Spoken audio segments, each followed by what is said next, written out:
huwa inatusaidia wale ambao ni wako chini kimaisha, wanapewa fedha ambayo ni grant, alafu wanajisaidia, ina target all the way to remove poverty from our community. Sasa inaenda all the way to graduation out of poverty. Kwa hivyo ni kitu ambacho ni kizuri sana, ni program funded by World Bank, both World Bank and of course that contribution of the government of Kenya. Kwa hivyo imefanya mazuri sana. Pia as a State Department tuko na systems ambazo za cash transfer imetusaidia kudevelop. Now, the former Interior Cabinet Secretary, that is Dr. Fred Matiang'i, has taken a swipe at President William Ruto, accusing him of making false promises and claiming that Matiang'i, is the remedy Kenya needs to restore order and dignity. Now, speaking during a public event in Kiambu County, Matiang'i said his earlier warnings about Ruto's leadership, which he described as full of deception, have now come true. He insisted that he is the right person to help steer the country back to the track, or back on track. Now, Matiang'i further defended his political ambitions, stating that his intentions are not driven by the pursuit of wealth, but a desire to rebuild and strengthen the nation. It's about results, service, and achieving the goals that you set. We don't have the luxury as a country to engage in the romance of lying, lying to each other. I said this in 2022, that there is an outbreak of lies during the campaign. You have seen themselves yourself. You are told even things that a dog can cry about. That you are going to, a bed of state tells you about, we buy you a machine that will make you 1,000,000 chapatis. Yani tumefika hapo kama nchi, tumefika hapo kweli Kenya, tumefika hapo. I am not interested in the presidents of this country to make money. I am not looking for money. I am not looking for a job because I have left one at the bank. And I am not looking for money. I am here for only one purpose. While I am alive, with the skills and the experience I have, make my contribution to fixing the nonsense that is going on in our country. Now, the Kenya National Union of Teachers, that is NAT, has vowed to oppose efforts by the Kenya Union of Post-Primary Education Teachers, that is KUPPET, to push for autonomy for junior secondary schools, that is JSS. Now, speaking during a meeting in Thika, Madenge Wanjao, the NAT Central Region Secretary, said KUPPET's stance contradicts the recommendations of the Presidential Working Party on education reforms, which proposed a comprehensive school system combining ECD grades, that is grade 1 to 6 and grades 7 to 9 under the administration. Madenge urged Education Cabinet Secretary, that is Julius Migos Ogamba, to fast-track parliamentary decisions or other discussions on the 2024-2025 Teachers Agreement, which he says should legalize the leadership of a single head teacher overseeing both primary, that is from grade 1 to 6, and junior secondary school from grades 7 to 9 levels. To most sincerely applaud the CS for Education, Honorable Julius Migosi Ogamba, for advising the Teacher Service Commission to maintain the status quo in the administration of our primary and junior schools. Taking those students to another school, it meant that the parents had to pay more money in both pocket money, transport, food, boarding, and so on. So it means if we do that, parents will have 6 years to pay for school fees in secondary school ladder. These children have already are already used in primary because they started their school there from ECD to grade 9. They are the same teachers because some of these teachers are even teaching junior school. Now, a section of Kano Party leaning residents from the Baringo County have today, or rather yesterday, held demonstrations lamenting what they termed as a move by government to block Kano chairperson Gideon Moi from presenting his nomination papers to the Independent Electoral and Boundaries Commission, that is the IBC, for the Baringo senatorial seat ahead of the 4 p.m. deadline that was yesterday.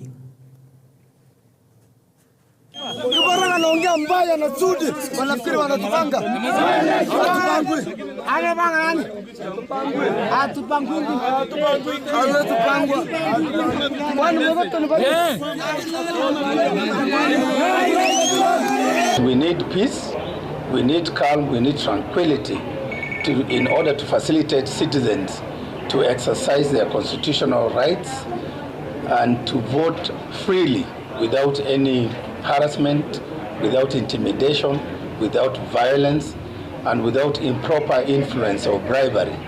So we expect the political parties and their candidates to observe the code of conduct which has been set there.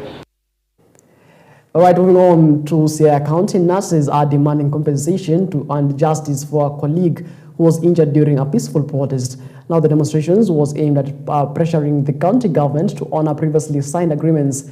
Now, in its third week, the strike has seen health workers led by Kennedy Hamisi, the secretary of the Kenya National Union of Nurses, that is NAN, Siaya branch, protest the county's decision to send the head of enforcement, John Okoth, on compulsory leave. Now, the nurses allege that this move is a cover-up attempt and a way to avoid accountability over the incident. They have vowed not to call off the strike until justice is served and safe working conditions are guaranteed for all healthcare workers. We are calling the county government of Siaya, kindly, could you please remit these deductions that you make monthly from our salaries so that we can get services from the SACCOs, the insurances, the pension schemes, including the LAB fund. Our return to work formula that was signed in November 2017 has to be implemented fully, where we were to get an annual increment of 5,000 in uniform allowance. You were also to get an increase of risk allowance from 3,850 to 5,000. We were also to get an increase of nursing service allowance annually by... Senators from the Health and Public Accounts Committees have expressed their deep concern over the poor state of services at the Busia County Referral Hospital. This follows an inception tour that uncovered stalled development projects and possible mismanagement of public funds. Now, the oversight visit was led by Senators Jackson Mandago and Moses Kajwang. During the tour, the senators discovered several incomplete or poor executed projects despite the allocation and disbursement of funds meant for their implementation. Now, Senator Kajwang noted that the situation was unacceptable and called for urgent accountability measures. Senator Mandago emphasized the need for better oversight and ensure taxpayers' money is used appropriately and that citizens receive quality health services. Now, the Senate committee also are expected to compile a detailed report and summon relevant county officials to explain the discrepancies observed during the visit. Of great concern has been health services in Busia County. We have just come from the Busia Teaching and Referral Hospital. You see, this is that hospital where the county government gave a consultancy at 5 million shillings for it to be advanced. At Winchester Garden in Riverside. I've not been requested for it. So I'm saying I drove. You asked me. It is your case before court. It is none of our business to help you to bring CCTV footage. So on the same day when we were discussing, she even went ahead to threaten me and tell me that if I'm not going to handle this the right way, she's used to this and she knows how to go about it. So I told her, for me, I have no issue. If you pay my money, that's all.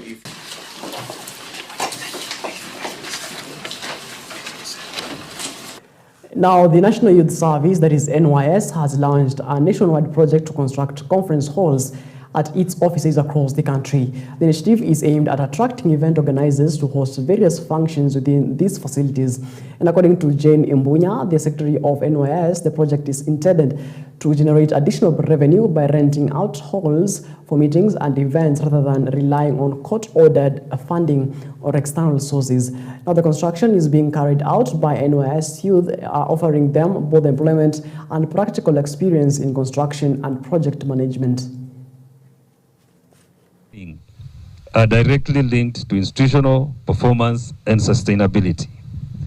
This facility will therefore serve as a hub for training, innovation, and revenue generation, contributing both to development of our members of the service and to financially and to the financial sustainability of the service. It is a symbol of renewed spirit to gain new ideas that will flourish. It stands here to enable us strengthen our leadership skills, our commercial skills, our economic skills, our social skills, and to make Kenya a better place.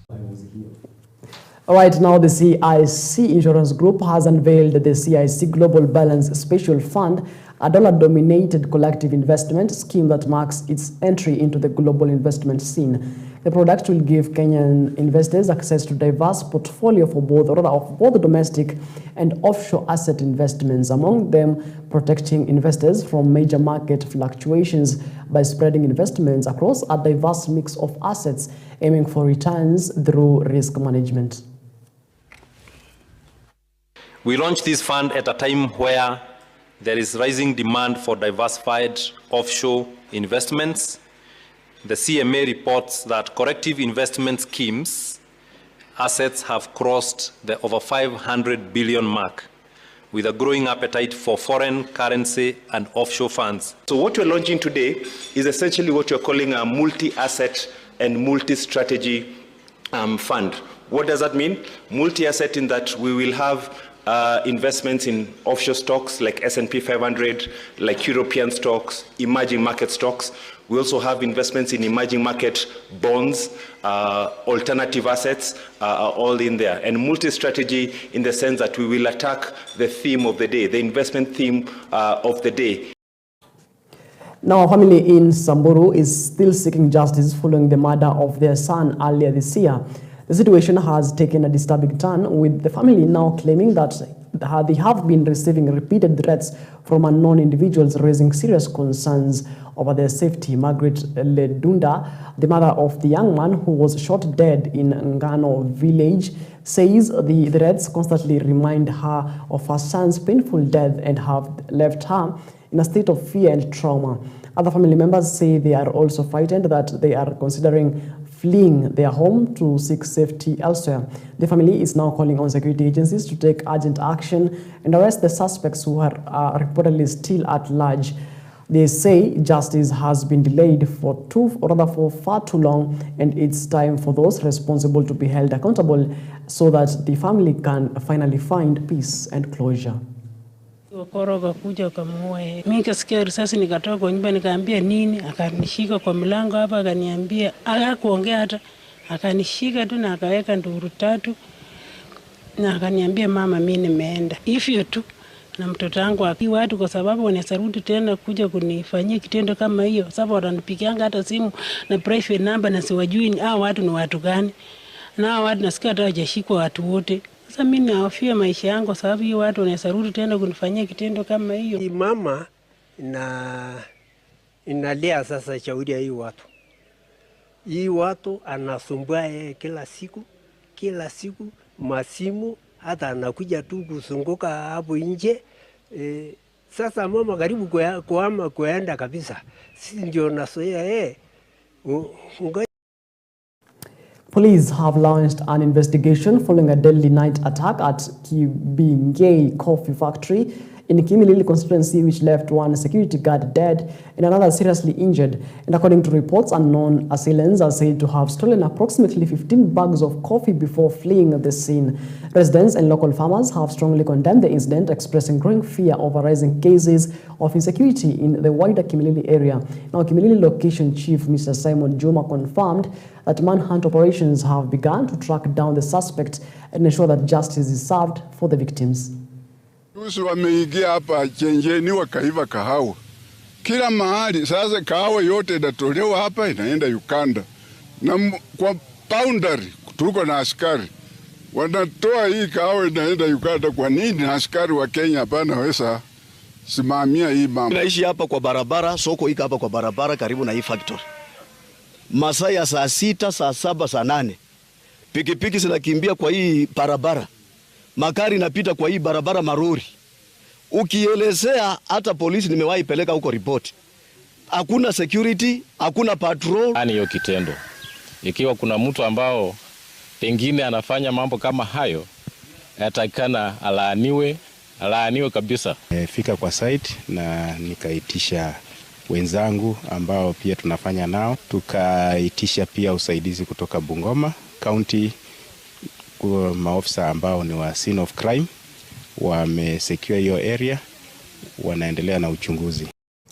Now, a section of Lamu residents and human rights activists have expressed concerns about numerous erected roadblocks along the busy Malindi-Lamu highway, which they say have hindered the movement of persons and goods. Addressing the media in Mombasa County, the group said the business and the tourism industry have been affected, urging the government to reduce the roadblocks to boost economic activities.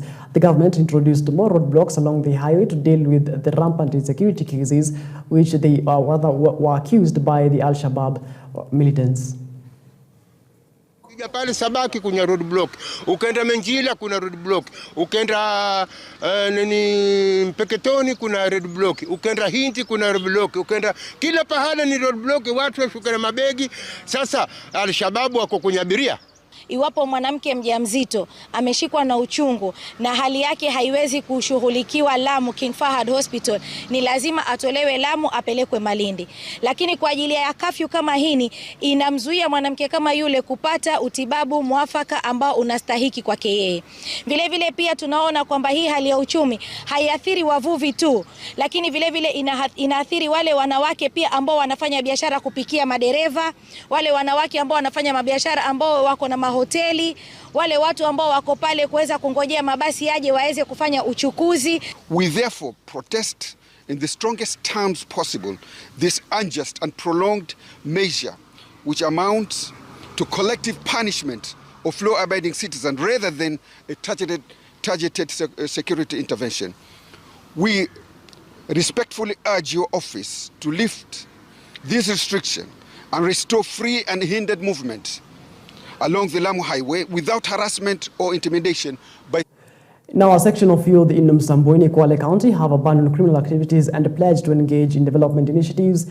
Instead, now this move comes amid growing concerns over insecurity involving young people in areas such as Diani and Wanagomeni.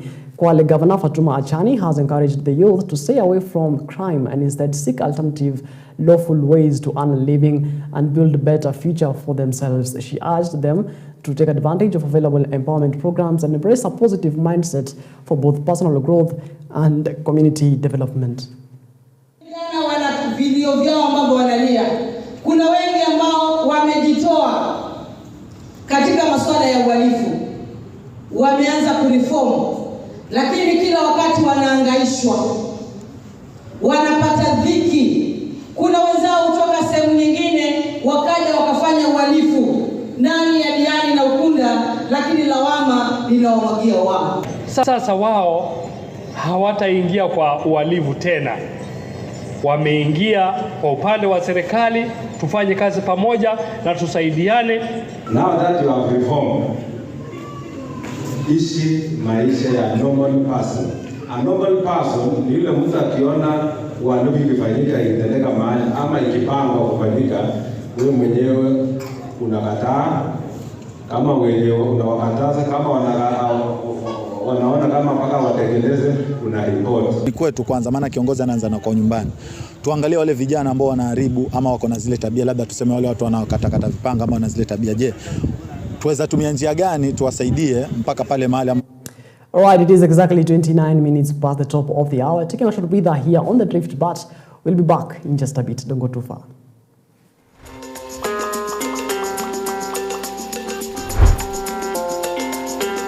Who passed on, and also some of them stepped down, and they will be having a by-election later on in November. Right, moving on to matters education, teachers lose power over KCSE exam certificates.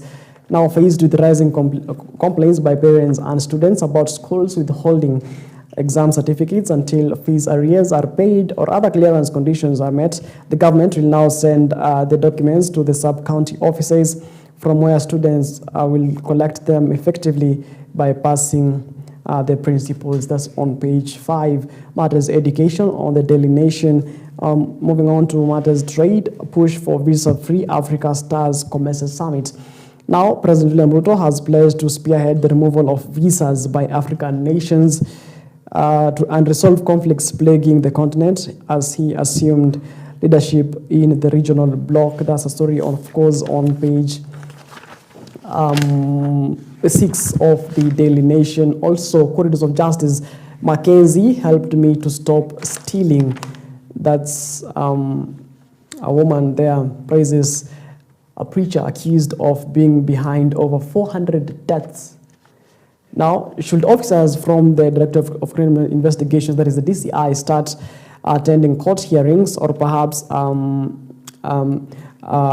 even Sunday summons to arrest those confessing to crimes while seeking salvation? Now, the question lingers in the air after a witness in the ongoing Shakahola case confessed to have been stealing from the National Treasury. Vivian Malegwa, as she introduced herself before Mombasa High Court judge, that is Diana Kavedza, said she was a follower of preacher Paul Mackenzie and added that she quit her job in the national government to stop what he termed as sinning. All right, now she said she was stealing while working as an accountant while in Voi until Mackenzie preached that certain jobs lead people into sin. To repent, she resigned.